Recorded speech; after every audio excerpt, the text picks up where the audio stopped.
যে কোরআনে কারিম তেলাওয়াত করলে যে নেকি পাওয়া যায়, কোরআনে কারিম শিক্ষা দেওয়ার জন্য তার ছেলে দিলে তার যতটুকু ফজিলত পাওয়া যায়, সে ফজিলত কিন্তু অন্য কোনো ইলম হবে না। অতএব কোরআনে কারিমের শিক্ষা দিতে গেলে আধুনিক শিক্ষার প্রয়োজন নেই, মোটেই প্রয়োজন নেই। অনেকের ধারণা যে আধুনিক শিক্ষা শিক্ষিত না হলে উন্নতির চরম শিখরে পৌঁছাতে পারবে না। যদি তাই হয় তাহলে ওমর রাদিয়াল্লাহু তাআলা আনহু তিনি ইংরেজি জানতেন না,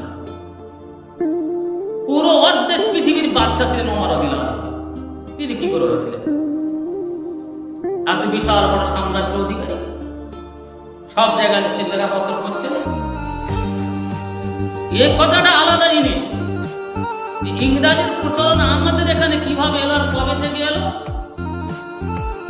ইংরেজরা যখন ভারতবর্ষে আসলো, ইংরেজের মূল উদ্দেশ্য হয়ে দাঁড়ালো যে যারা মাদ্রাসা করছে মাদ্রাসাগুলোকে শেষ করে দিতে হবে, ভেঙে কুড়িয়ে দিতে হবে।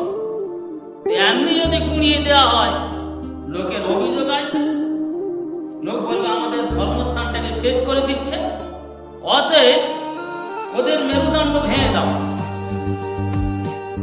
ওদের চলবে না। যারা ইংরেজি শিখতে তাদের চাকরি দেওয়া হবে, তাদের কাজকর্ম করানো হবে, মাদ্রাসা রাখা যাবে না। তৎকালীন জামানা বহু বড়